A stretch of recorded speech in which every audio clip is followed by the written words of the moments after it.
Hello friends, मैं सोनिया आपका स्वागत करती हूँ आपके यूट्यूब चैनल में जिसका नाम है स्टेप लर्निंग।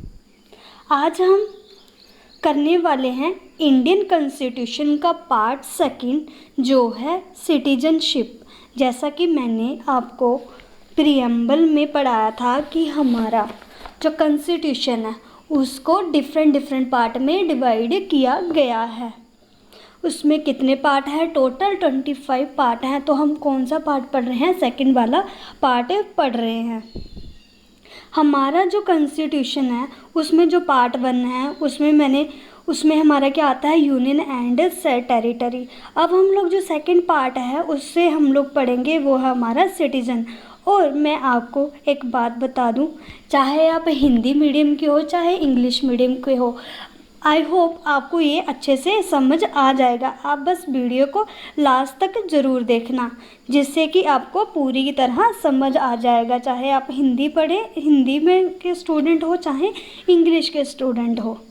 और इंडियन पॉलिटी जो है ये ऑल एग्ज़ाम के लिए क्या है? इम्पोर्टेंट है, जिनमें जीए का सेक्शन पूछा जाता है। अब हम पढ़ेंगे पार्ट सेकंड है, वो किससे रिलेटेड है? वो रिलेटेड है हमारी सिटीज़नशिप के, जिसमें हमारे कितने आर्टिकल आते हैं? 5 से लेके 11 तक हमारे पास आर्टिकल आते हैं। सिटीज़नशिप क्या होती है? सिटीज़नशिप एक क्या होती है कि रूल्स होते हैं, कुछ कंडीशंस होती हैं, कुछ रूल्स या कुछ कंडीशंस होंगी जिससे कि हम लोग क्या हो सके, उस कंट्री का पार्ट या उस कंट्री के सिटीज़न बन सके। जैसे कि हम इंडिया में रहते हैं तो हम लोग इंडिया के सिटीज़न हैं, हमारे पास वोटिंग का राइट है और भी बहुत सारे राइट हैं। तो वो किसको मिलता है? सिटीज़न को मिलता है। अब हमारे पास बोलता है कि जो हमारे इंडिया के सिटीज़नशिप है वो कौन सी है? हमारी सिंगल सिटीज़नशिप है। अब पहले क्या होता था कि JNK को मिला के हमारे ड्यूल सिटीज़नशिप होती थी, लेकिन अब JNK वालों के पास भी सिंगल सिटीज़नशिप ही होगी, क्योंकि आर्टिकल 370 हटने के बाद वहाँ भी क्या हो गया है? सिंगल सिटीज़नशिप अप्लाई होगी। उन्हें क्या होता था, पहले जम्मू की सिटीज़नशिप अलग से मिलती थी और तो जो इंडिया की सिटीज़नशिप थी वो अलग से मिलती थी। तो अब क्या हुआ कि आर्टिकल 370 हटने के बाद अब वो भी उनके पास भी सिंगल सिटीज़नशिप होगी, वो इंडिया की सिटीज़नशिप होगी। अब हम नेक्स्ट पढ़ते हैं कि हमारे जो Indian has 2 kinds of people. अब इंडिया में क्या होता है कि 2 तरह के क्या होते हैं? सिटीजन्स होते हैं। 2 तरह के लोग रहते हैं।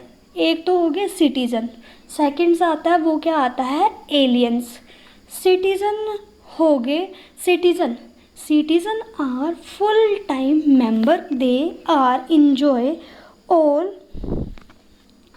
Civil and political right. जो हमारे ये जो होते हैं सिटीज़न होते हैं, इनके पास फुल टाइम मेंबरशिप होती है इंडिया के सिटीज़न होने की, और ये जो होते हैं सिविल और पॉलिटिकल राइट, ये दोनों को क्या करते हैं? इंजॉय करते हैं। पॉलिटिकल राइट की वो इलेक्शन लड़ सकते हैं अगर वो इंडिया के सिटीज़न हैं, वोट कर सकते हैं, राइट टू वोट का अधिकार है उन्हें। अब हमारे पास सेकंड आता है वो हमारे एलियंस। मैं एलियंस उनकी बात नहीं कर रही जो किसी अदर जो प्लैनेट से आते हैं। ये एलियंस वो होते हैं जो किसी अदर कंट्री में रहते हैं या किसी और जगह पे रहते हैं। Aliens are the citizen of some other. यहाँ पे स्टेट ना होके क्या होगा? कंट्री होगा। कंट्री जैसे कि USA, रशिया, इन सब जगहों पे रहते हैं, इन सब कंट्रीज़ में रहते हैं। कभी कभी इंडिया आते हैं तो उनको हम लोग क्या बोलते हैं? उन्हें हम लोग बोलते हैं aliens. Do not enjoy all the civil and political right. अब इनके पास क्या होते हैं कि सारे राइट नहीं होते। हम इनके किनको बोलते हैं? एलियंस हम बोलते हैं फॉरेनर्स को। अब सेकंड जो आता है, अब जो हमारे क्या होता है कि हमारे जो एलियंस भी होते हैं ना, वो 2 तरह के होते हैं। एलियंस भी हमारे कितने तरह के? 2 तरह के। एक तो हो गया दे आर 2 कैटेगरीज, एक हो गया फ्रेंडली एलियंस और एक हो गया एनिमी एलियंस।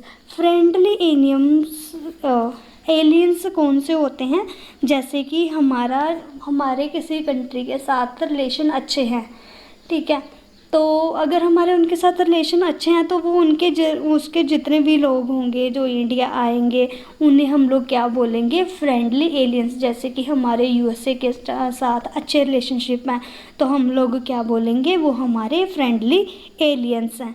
अगर नेक्स्ट जो आते हैं वो आते हैं एनिमी एलियंस। एनिमी एलियंस की बात करूं तो ये वो होते हैं जो हमारी दुश्मन कंट्री जो होती है उनके साथ, उनके जो लोग होते हैं अगर वो इंडिया आते हैं रहने के लिए तो उनको हम लोग क्या बोलते हैं, एनिमी एलियंस बोलते हैं। जैसे कि पाकिस्तान हो गया, पाकिस्तान के जो लोग होंगे जो इंडिया में आएंगे उन्हें हम लोग क्या बोलेंगे, enemy aliens.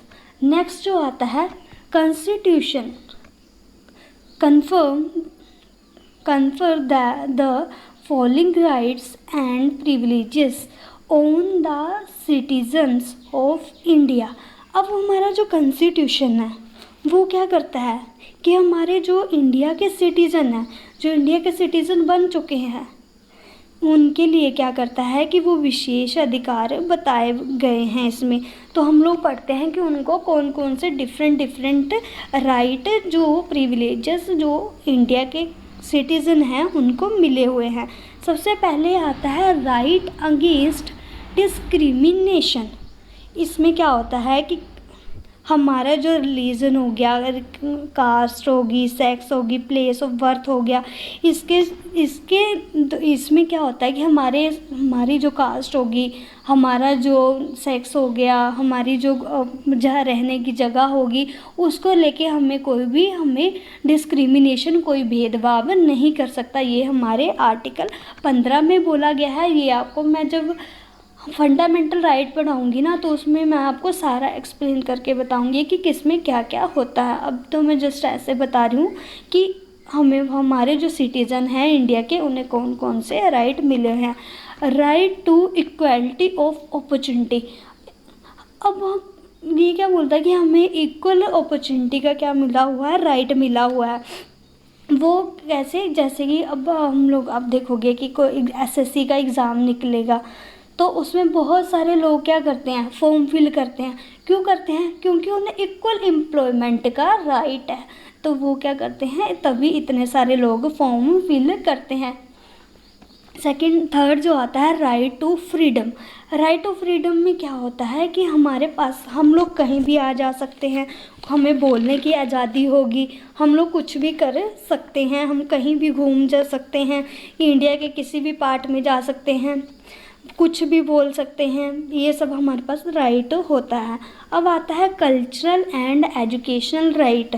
Cultural and educational right, इसमें क्या होता है कि हमारी कोई जो माइनर्स जो मिनॉरिटी होती है ना, उनको क्या बोलता है कि राइट होता है कि वो अपना कोई एजुकेशनल कॉलेज है वो स्टार्ट कर सकते हैं, उसमें कोई रोक नहीं लगाई जा सकती। Right to vote. Right to vote में ये होता है कि हम लोग क्या कर सकते हैं, जो इंडिया के सिटीज़न हैं वो वोट कर सकते हैं। और जो मेन जो आता है इसमें, जो सिटीज़न को सबसे बड़ा राइट मिलता है वो only citizen are eligible for office and for post like president, vice president, judges of supreme court, high court, attorney general, governor, member of the parliament and legislature। अब हमारे पास बोलता है कि ये सब क्या होता है, उनके पास ये होता है कि राइट होता है कि वो क्या कर सकते हैं कि पोस्ट के लिए इलेक्शन लड़ सकते हैं। कौन? ओनली सिटीज़न ही इलेक्शन लड़ सकते हैं प्रेसिडेंट की पोस्ट के लिए, वाइस प्रेसिडेंट की पोस्ट के लिए, इन सब के लिए ये वो इलेक्शन लड़ सकते हैं। अब हमारे पास सेकंड जो आगे आता है, it contains neither any permanent NOR any elaborate provision in this regards. इसमें ये बोला गया है कि हमारा जो सिटीज़नशिप है उसमें कोई भी लंबा चौड़ा परमानेंट इलेबोरेट प्रोविज़न नहीं है। कॉन्स्टिट्यूशन में बस ये बोला गया है 26 जनवरी 1950 जब हमारा कॉन्स्टिट्यूशन लागू हुआ था तब कौन कौन इंडिया के सिटीज़न थे। इसके बाद जब भी कोई आता है कैसे उसको सिटीज़नशिप मिलेगी, उससे सिटीज़नशिप छीन ली जा सकती है, ये सब बताया गया है कि कैसे कैसे उनको सिटीज़नशिप मिलेगी। It empower the parliament to enact law to provide for such matter and other matters relating to citizenship। अब क्या होता है, जो हमारी पार्लियामेंट, जिसे हिंदी में संसद भी बोलते हैं, हमारी इस पर लॉ बना सकती है, सिटीजनशिप पे लॉ बना सकती है। कोई भी कोर्ट उस पर कुछ नहीं बोल सकता। एक बार जो पार्लियामेंट ने लॉ बना दिया, उस पर कोई भी रोक नहीं लगा सकती। अब क्या बोलता है कि हमारे जो पार्लियामेंट है, parliament has enact the citizenship act 1955 was has amended in 1986, 1992, 2003 and 2005। हमारा जो पार्लियामेंट ने क्या किया हुआ है, सिटीजनशिप एक्ट बनाया हुआ है 1955। तो उसमें क्या बोला है कि कितनी बार अमेंडमेंट हुई है, 1986 में, 1992 में, 2003 में, 2005 में हमारे पास 4 बार अमेंडमेंट हो गई है। तो क्वेश्चन में ये पूछा गया था कि सिटीजनशिप एक्ट में कितनी बार अमेंडमेंट हुई है, तो वो कितनी बार हुई है हमारे सिटीजनशिप में एक्ट में, वो हुई है 4 बार। कितनी बार? 4 बार हमारे पास अमेंडमेंट हुई है, 1986 में, 1992 में, 2003 में और 2005 में। अब बात करते हैं आर्टिकल 5 से लेके 11 तक कि मैं बताती हूँ कि इनमें क्या क्या आता है। बाकी जो डिटेल है मैं वो आपको आगे पढ़ाऊँगी। इसमें मैं थोड़ा सा आपका व्यू दे देती हूँ कि हमारे जो आर्टिकल है 5 से लेके 11 तक, उसमें क्या क्या आता है। सबसे पहले आता है कि सिटीजनशिप लेने के लिए हमें किन किन प्रोविज़न से डील करना पड़ता है। Person domicile in India. Domicile in India means जो लोग रह रहे हैं उनको कैसे सिटीजनशिप मिल सकती है। सेकंड जो आता है, पर्सन माइग्रेट फ्रॉम पाकिस्तान। जो लोग पाकिस्तान से आए हैं माइग्रेट होके, उसके बारे में बताया गया है कि उनको कैसे सिटीजनशिप मिलेगी। थर्ड वाला जो आता है C part, person migrate to Pakistan but return letter.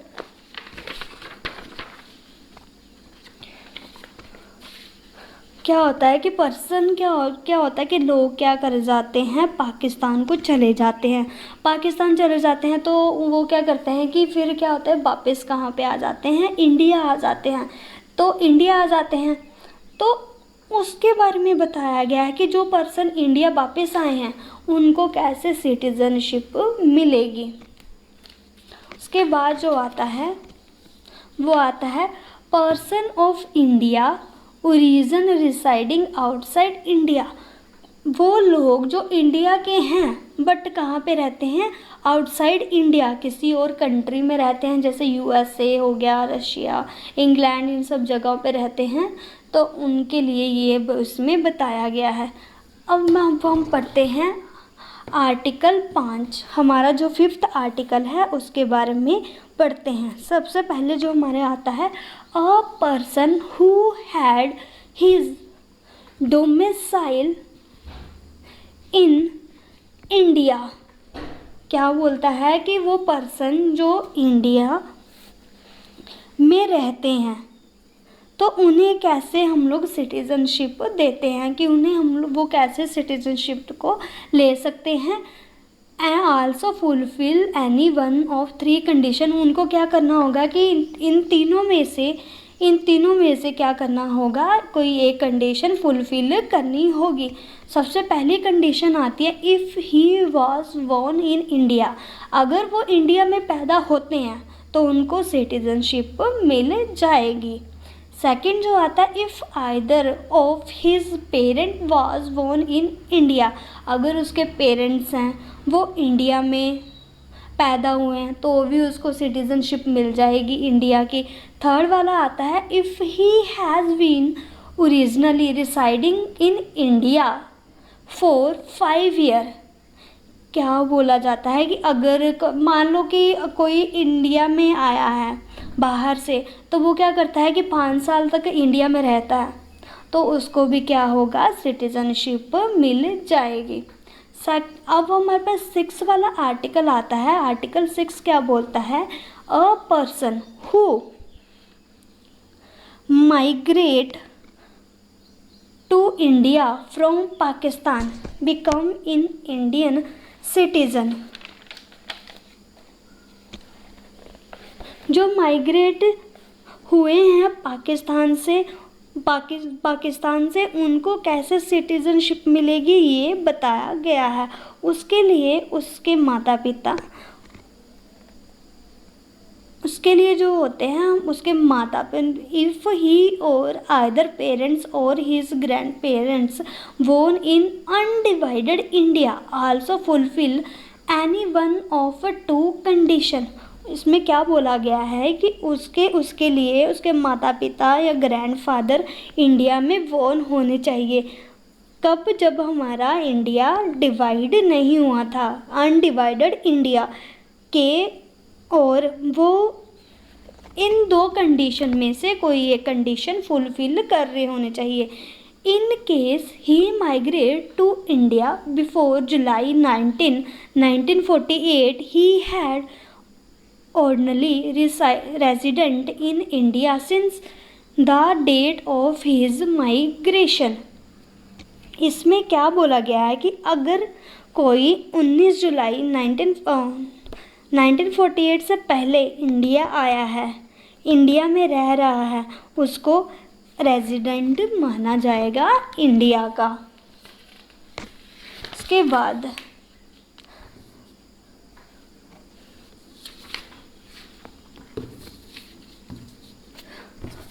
और after July 1948 he had been registered as a citizen of India। अगर वो 1948 के बाद इंडिया में आया है तो उसको 6 महीने के लिए इंडिया में रहना पड़ेगा।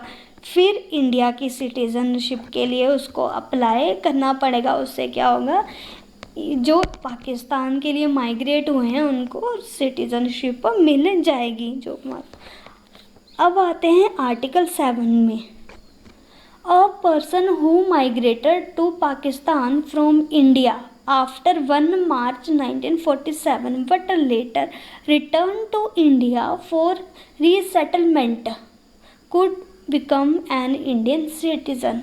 इसमें क्या बोला गया है कि जो लोग इंडिया से पाकिस्तान चले गए थे, वापस अगर इंडिया में आते हैं तो उनको सिटीज़नशिप कैसे मिलती है, इसमें ये बताया गया है। तो इसके लिए उन्हें क्या करना पड़ेगा, for this he had to be a resident in India for 6 months preceding the date of application for registration. कि उन्हें क्या करना पड़ेगा कि जब उन्हें 6 महीने के लिए इंडिया में रहना पड़ेगा, तो उसके बाद ही उन्हें क्या कर सकते हैं, एप्लीकेशन डाल सकते हैं वो रजिस्ट्रेशन के लिए सिटीज़नशिप की। उसके बाद हमारे पास जो आता है वो आता है article 8। A person who or any of whose parents or grandparents was born in undivided India but who is ordinarily residing outside India shall become Indian citizen। अब आर्टिकल 8 में क्या बोला गया है, ये आर्टिकल उन लोगों के लिए है जो इंडिया के बाहर रहते हैं, लाइक यूएसए, रूस, जर्मनी, ईटीसी, जितनी भी कंट्री हैं, अदर कंट्री में रहते हैं, जो किसी और कंट्री में रहते हैं, उनको इंडिया की सिटीज़नशिप कैसे मिल सकती है वो बताया गया है। वो पर्सन जो सिटीज़नशिप चाहता है, उसके जो पेरेंट्स हैं या फिर ग्रैंड पेरेंट्स हैं वो किस में पैदा होने चाहिए, अनडिवाइडेड इंडिया में बोर्न होने चाहिए, तभी सिटीज़नशिप मिल सकती है। उसका क्या करना है कि जो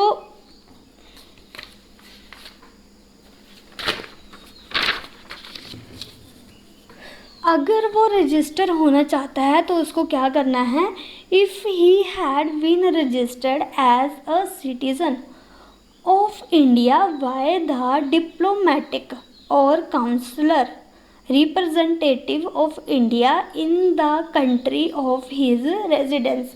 अगर उसको सिटीज़नशिप के लिए क्या करना है, अप्लाई करना है, उसको सिटीज़नशिप चाहिए इंडिया की, तो उसको क्या करना होगा, उसको क्या करना होगा कि उस कंट्री में जो काउंसलर रिप्रेजेंटेटिव रह रहा होगा इंडिया का, उसके पास जाना है और उसको रजिस्ट्रेशन के लिए अप्लाई करना पड़ेगा उसके पास जाके। तो वो क्या करेगा कि उसको सिटीज़नशिप मिल जाएगी। और जैसे कि हमारे जो क्या होते हैं कि डिफरेंट कंट्री में हिंदी के लिए क्या बोलते हैं, राजदूत। हमारे जो होते हैं राजदूत रहते हैं डिफरेंट कंट्रीज़ में, तो वो क्या करेगा, जो राजदूत रहता होगा इंडिया का अदर कंट्री में, उसके पास जाके सिटीज़नशिप के लिए अप्लाई कर सकते हैं। अब हमारे पास आता है article number 9। No person shall be citizen of India or we deem to be citizen of India if he has acquired the citizenship of any other country।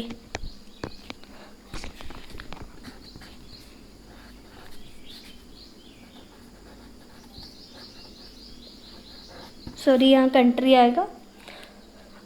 अगर कोई बाहर रहता है, किसी और कंट्री में रहता है, आर्टिकल 9 में ये बताया गया है कि भारत का कोई भी सिटीज़न जिसने किसी और कंट्री की सिटीज़नशिप एक्वायर कर ली है, तो इंडिया में उसकी सिटीज़नशिप अपने आप ही क्या हो जाती है, कैंसिल हो जाती है। अब हमारे पास आता है article 10। Citizenship act apply all the Indian citizen. जो हमारा सिटीज़नशिप एक्ट है वो हमारे जो इंडियंस हैं उन सभी पे क्या होगा, लागू होगा। आर्टिकल नंबर 10 में ये बोला गया है। आर्टिकल 11 में क्या बोला गया है, parliament has the power to make any provision with respect to the acquisition and termination of citizenship and all other matter relating to citizenship। अब वो क्या, आर्टिकल नंबर 11 में ये बताया गया है कि हमारे पास पार्लियामेंट जो होती है उसके पास राइट होता है कि हम लोगों को सिटीज़नशिप कैसे मिल सकती है, हम लोग कैसे एक्वायर कर सकते हैं, सिटीज़नशिप को कैसे प्राप्त कर सकते हैं और कैसे हम लोग उसको लूज़ कर सकते हैं, कैसे वो हमारी जा सकती है, टर्मिनेट हो सकती है। तो उसके बारे में इसमें बताया गया है। जो हमारी पार्लियामेंट है, पार्लियामेंट उस पर क्या कर सकती है, लॉ बना सकती है। अब हमारे पास आता है, अब हम लोगों ने क्या किया कि आर्टिकल्स तो पढ़ लिए, अब हम पढ़ेंगे कि हम लोग जो हैं, जो इंडिया की सिटीज़नशिप है वो कैसे एक्वायर कर सकते हैं, हम लोग इंडिया के सिटीज़न हैं कैसे बन सकते हैं। तो इसमें क्या बोला है कि जो हमारा 26 जनवरी 1955 सिटीज़नशिप एक्ट बनाया गया है, इंडिया के सिटीज़नशिप कैसे मिल सकती है, उसमें बताया गया कि हम लोग 5 तरीके से क्या कर सकते हैं, इंडिया की सिटीज़नशिप को प्राप्त कर सकते हैं। अब क्वेश्चन एग्ज़ाम में ये क्वेश्चन पूछा गया था कि जो इंडिया की सिटीज़नशिप है वो कितने तरीके से हम लोग क्या कर सकते हैं, एक्वायर कर सकते हैं। तो कितने तरीके से कर सकते हैं हम लोग, 5 तरीके से हम लोग उसको एक्वायर कर सकते हैं। सबसे पहले आता है सिटीज़नशिप, जो हमारे आता है सिटीज़नशिप बाय बर्थ। हम लोग बाय बर्थ भी सिटीज़नशिप को अप्लाई हम लोग प्राप्त कर सकते हैं। अगर कोई पर्सन इंडिया में जन्म लेता है या उसके माता पिता इंडिया में जन्म लेते हैं तो वो क्या कर सकता है, इंडिया की सिटीज़नशिप को ले सकता है।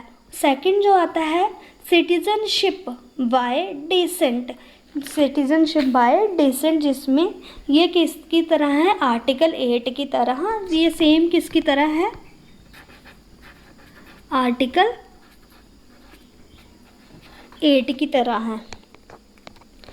जिसमें ये बताया गया है अगर किसी बच्चे का जन्म इंडिया से बाहर हुआ है, उसके माता पिता इंडिया के सिटीज़न हैं, वो अप्लाई कर सकता है सिटीज़नशिप के लिए, जो वहाँ उस कंट्री में जो रिप्रेजेंटेटिव होगा इंडिया का। ठीक है, तो उससे क्या कर सकता है, वो सिटीज़नशिप को क्या कर सकता है, ले सकता है। उसके बाद जो थर्ड नंबर पे आता है बाय रजिस्ट्रेशन, बाय रजिस्ट्रेशन भी वो क्या कर सकता है, सिटीज़नशिप को ले सकता है। तो सब उसमें क्या आता है कि अगर कोई इंडिया का सिटीज़न नहीं है तो वो इंडिया का सिटीज़नशिप उसको वो क्या कर सकता है, ले सकता है। किसी इंडिया की जो लड़की होगी, किसी इंडिया की जो लड़की होगी उससे क्या करेगा, शादी करेगा और उसको उसके साथ 7 साल के लिए रहना पड़ेगा, तभी उसको क्या होगा, इंडिया की सिटीज़नशिप मिलेगी। ऐसे उसको इंडिया की सिटीज़नशिप नहीं मिलेगी। जो आता है हमारे पास आगे आता है बाय नेचुरलाइजेशन। इसमें क्या होता है कि अगर इंडिया की गवर्नमेंट कोई, इसमें आता है बाय नेचुरलाइजेशन। बाय नेचुरलाइजेशन से क्या होता है कि कोई अगर इंडिया की सिटीज़नशिप चाहता है तो उसको क्या करना होगा कि इंडिया में 5 साल के लिए रहना होगा, 10 साल के लिए इंडिया का सिटीज़न रहना होगा, 10 साल के लिए इंडिया का सिटीज़न बन के रहना होगा, तभी उसके बाद 10 साल के बाद उसको इंडिया की सिटीज़नशिप मिलेगी। उसके बाद 5th नंबर पे आता है any state area is add in India as is also Indian citizen. अगर इंडिया की गवर्नमेंट कोई न्यू स्टेट इंडिया में ऐड करती है तो वहाँ रह रहे सभी लोगों को इंडिया की सिटीज़नशिप मिल जाती है। फॉर एग्ज़ाम्पल जैसे कि हम लोगों ने सिक्किम को ऐड किया था, तो सिक्किम को ऐड किया था तो उसका जो सिक्किम के जो लोग रह रहे थे वो क्या हो गए, इंडिया के सिटीज़नशिप उनको मिल गई। अब हम लोगों ने ये तो पढ़ लिया, ठीक है, तो अब ये 5 की 5 है तो भी इन्हें लर्न करना भी बहुत अब मुश्किल हो जाता होगा। तो मैं आपको बताती हूँ कि हम लोग इसको कैसे कर सकते हैं। ट्रिक बताती हूँ मैं आपको इसको याद करने की।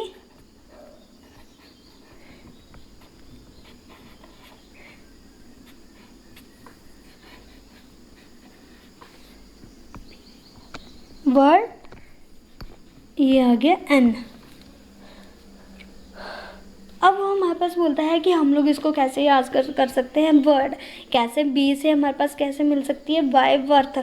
आई से कोई इनकॉर्पोरेट जो स्टेट होती है उसे हम लोग क्या करते हैं कि ऐड करते हैं इंडिया में, उससे मिल सकती है। बाय रजिस्ट्रेशन, ठीक है। डी से बाय डिसेंट और एन से बाय नेचुरलाइजेशन, नेचुरल तरीके से भी उसको क्या कर सकते हैं, इंडिया के सिटीजन मिल सकती है। वर्ड्स कहाँ पे है, हमारे नेस्ट में, तो हम लोग उससे भी क्या कर सकते हैं, इसको याद कर सकते हैं। उसके बाद हम लोग लॉस ऑफ सिटीज़नशिप, हम लोग सिटीज़नशिप का लॉस कैसे कर सकते हैं, हमारी जो सिटीज़नशिप है वो कैसे जा सकती है, तो इसके बारे में भी हमारे जो कॉन्स्टिट्यूशन है उसमें बताया गया है। सबसे पहले आती है रेनुसिएशन। रेनुसिएशन में क्या होता है, अगर कोई अपनी इच्छा से क्या करता है, सिटीज़नशिप को छोड़ना चाहता है तो वो सिटीज़नशिप को छोड़ सकता है, उसकी सिटीज़नशिप कैंसिल कर दी जाएगी। उसके बाद आता है टर्मिनेशन। टर्मिनेशन जो है वो हमारा आर्टिकल 9 की तरह ही है। अगर कोई व्यक्ति क्या कर रहा है कि इंडिया की भी सिटीज़नशिप लेके बैठा हुआ है और किसी अदर कंट्री में है तो वहाँ की भी सिटीज़नशिप लेके बैठा हुआ है, तो क्या होगा, जो उसकी इंडिया की सिटीज़नशिप है वो ऑटोमेटिकली क्या हो जाएगी, टर्मिनेट कर दी जाएगी, वो उसकी कैंसिल हो जाएगी इंडिया की सिटीज़नशिप। थर्ड जो आता है वाइस डेप्रिवेशन। डेप्रिवेशन में क्या होता है कि हम लोग जो नेचुरलाइजेशन रजिस्ट्रेशन से जो हम लोग सिटीज़नशिप प्राप्त करते हैं ना, तो वो क्या बोलते हैं कि जो पार्लियामेंट है उस पर लॉ बना के इनको क्या कर सकती है, कैंसिल कर सकती है। सिटीजनशिप एक्ट जो एग्ज़ाम में पूछा जाता है, मैंने उसके जो रिलेटेड जितना भी था वो सारा कवर कर दिया है। आई होप फ्रेंड्स आपको समझ आया होगा।